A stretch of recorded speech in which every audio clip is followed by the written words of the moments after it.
The dry, ochre dust of the Zaza royal compound swirled around the ankles of a young princess unlike any other. This was the mid-1500s, and Zaza, one of the seven great Hausa city-states, thrived on trade and agriculture. While other girls of noble birth learned to manage households, weave intricate fabrics, and prepare for political marriages, Princess Amina was drawn to the clang of steel. Her grandfather, the Sarkin king of Zaza, watched her with a mixture of pride and bewilderment. He had once held her as an infant, and, according to legend, she had gripped his dagger with a strength that belied her age. Now, at 16, she spent more time in the royal armory and the training yards than in the women's quarters. She learned the heft of a spear, the deadly arc of a Takoba sword, and the complex strategies of cavalry formations from her father's top generals. Her mother, the formidable Queen Bakwa of Turunku, saw not an errant child, but a reflection of her own strength. She understood that in a land of shifting alliances and ever-present threats, a leader's power was not just inherited, it was forged. Amina was forging hers not with diplomacy, but with a warrior's discipline, her eyes already looking beyond the palace walls to the vast, unconquered territories of the savannah. Her destiny was not to be a pawn in a royal marriage, but a player in the great game of empires. When Amina's father died, it was her mother, Bakwa of Turunku, who ascended to the throne, becoming the Sarkin of Zaza. This was not unusual in Hazaland, where women could and did rule. As the queen's eldest daughter, Amina was officially named the Magagia, the heir apparent. She was now a stateswoman in training, a vital presence in her mother's court. She sat through endless councils, listening to reports from trade caravans that traversed the Sahara, hearing disputes between merchants, and absorbing the complex web of diplomacy that kept Zaza prosperous and safe. While her younger brother, Karama, enjoyed the privileges of his station, Amina shouldered the responsibilities. Queen Bakwa entrusted her with command of a cavalry unit, a crucial test of her leadership. Amina proved to be a brilliant tactician, her mind as sharp as her sword. She led patrols along the kingdom's borders, quelling minor skirmishes and earning the fierce loyalty of her soldiers. They saw in her not just a princess, but a commander who shared their risks and understood their world. In the court, some nobles whispered that a man, her brother, should be the true heir. But on the dusty plains, under the unforgiving sun, there was no doubt. The soldiers followed the Magagia, the heir who led from the front. Upon Queen Bakwa's death, the traditions of Zaza's court prevailed in a way that tested Amina's patience.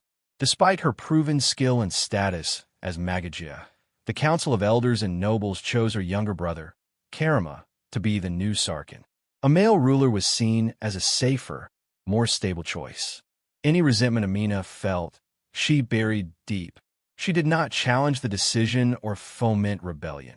Instead, she chose a path of unassailable loyalty and terrifying competence. She requested to be named the supreme commander of Zaza's armies, a position Karama, who was more a diplomat than a warrior, gladly granted her. For the 10 years of his reign, Amina became the shield and sword of the kingdom. She transformed the Zaza military into the most formidable fighting force in the region. She drilled her infantry relentlessly and expanded the elite cavalry. She led campaigns against rival states, not for conquest, but to secure Zaza's trade routes and assert its dominance. Her reputation grew with every victory. Songs were sung of the warrior princess who could ride harder and fight longer than any man. She was no longer just the old heir. She was Amina, a living legend, the true power behind the throne. Her brother ruled from his palace, but Amina ruled the hearts of the soldiers who would one day determine the future of the kingdom. 10 years after taking the throne, Sarkin Karama died. This time, there was no debate, no council deliberation, no question of succession. The moment the news of the king's death spread, the army spoke. Thousands of soldiers, from the highest-ranking cavalry commanders to the newest infantry recruits, marched not to the palace, but to Amina's personal compound. They laid their swords, spears, and shields at her feet in a thunderous, resounding display of allegiance. The nobles and elders, watching from the palace walls, understood. There was no other choice. Amina's decade of military service had been the longest, most effective political campaign imaginable. She had earned the throne not by birthright alone, but with sweat, strategy, and the unwavering loyalty of the most powerful institution in the state. At 36 years old, a veteran of countless battles and a master of statecraft, Amina walked into the throne room. She was not a princess accepting a crown.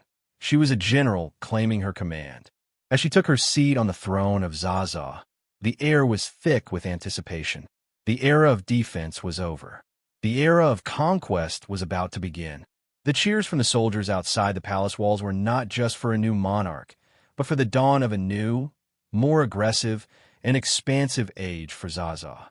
Amina did not spend her first months as queen consolidating power within the palace or enjoying the trappings of royalty. She spent them on the march. 3 months after her coronation, she gathered her army, an unprecedented force of 20,000 infantry and 1,000 elite cavalry, and rode out from Zaza. Her objective was clear and brutal: to make every territory around Zaza either a subject or a ruin. Her first campaign was a whirlwind of strategic genius and relentless force.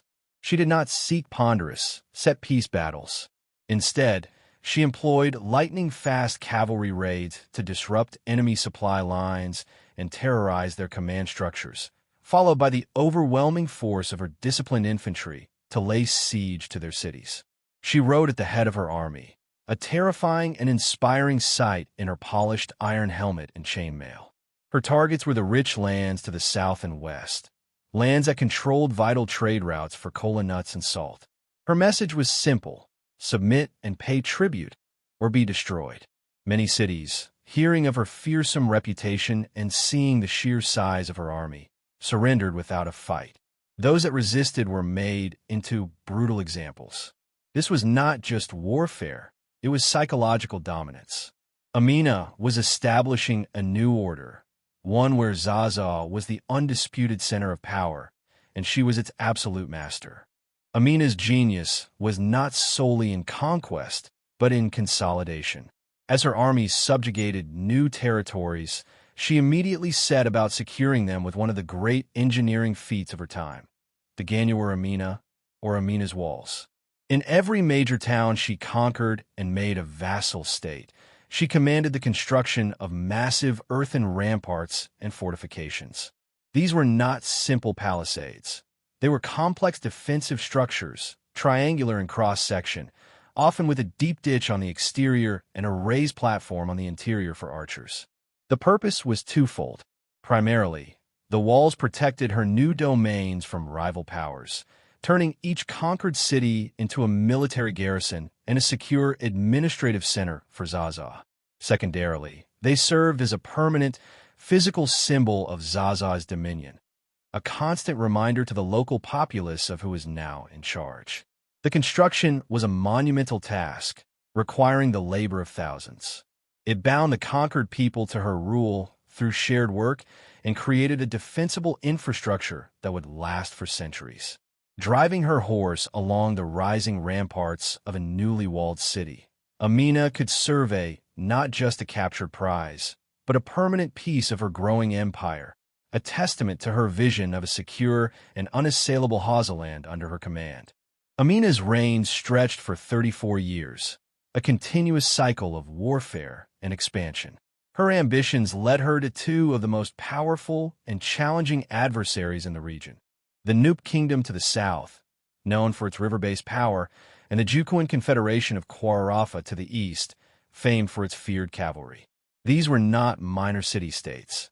They were established powers that fiercely resisted Zaza's encroachment.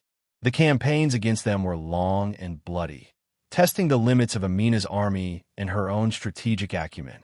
The war with the Nupe involved learning to fight in riverine and forested environments, a stark contrast to the open savanna warfare she had mastered. The conflict with Kwarafa was a clash of titans, two great cavalry forces meeting on the plains in thunderous, decisive battles. Ultimately, Amina's superior tactics and the sheer discipline of her veteran army prevailed. She forced both Nup and Qara into submission, compelling them to become vassal states. The tribute she demanded was specific and strategic. From Nup, she demanded eunuchs for her court administration and skilled boatmen. From Qara, she demanded thousands of kola nuts, a highly valuable cash crop that fueled Zaza's economy. Her empire now stretched from the Niger River Delta to the heart of the Sahel, a vast domain built on military might and sustained by the wealth of its conquered peoples. While her legend was forged on the battlefield, Queen Amina's court was a center of immense wealth and power. Tribute flowed into Zaza from every corner of her empire. Caravans arrived daily, laden with salt from the Sahara, gold from the south, horses from the north, and the 10,000 kola nuts she famously demanded from Qara. Her administration was famously staffed by the eunuchs taken as tribute from Nup, ensuring their loyalty was to the state and the queen alone, with no familial ambitions of their own. It is within this court that one of the most enduring and controversial legends about Amina arose. Oral tradition holds that Amina never married and had no children, vowing to remain single to protect her authority. However, the legend also claims that after conquering a new city, she would take a temporary husband from among the defeated enemy's ranks, spending one night with him. The following morning, to ensure he could never boast of knowing the queen intimately or lay any claim to her power, she would have him executed.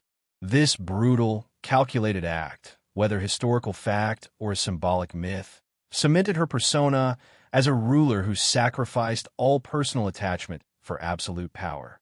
She was not just a conqueror of lands, but a conqueror of the very conventions that sought to define and limit a woman's authority. As years turned into decades, Amina's personal life became inseparable from her political identity. Her decision to never take a permanent husband or bear children was a radical and profound political statement. In an era where royal marriages were the primary tool for forging alliances and succession was the bedrock of stability, Amina rejected both. She understood that a husband could be a rival for power and that children could create dynastic infighting that would tear her hard-won empire apart. Her empire was her spouse. Her soldiers were her children. This vow of celibacy, intertwined with the chilling legend of her temporary husbands, created an aura of otherworldliness around her. She was seen as something more than a mere mortal monarch. She was the eternal warrior, wedded only to Zaza. This mystique was a weapon as potent as any spear. It intimidated rivals, who saw in her a ruler unbound by normal human frailties or desires. It inspired her followers, who saw a leader whose every action was dedicated solely to the glory of the state.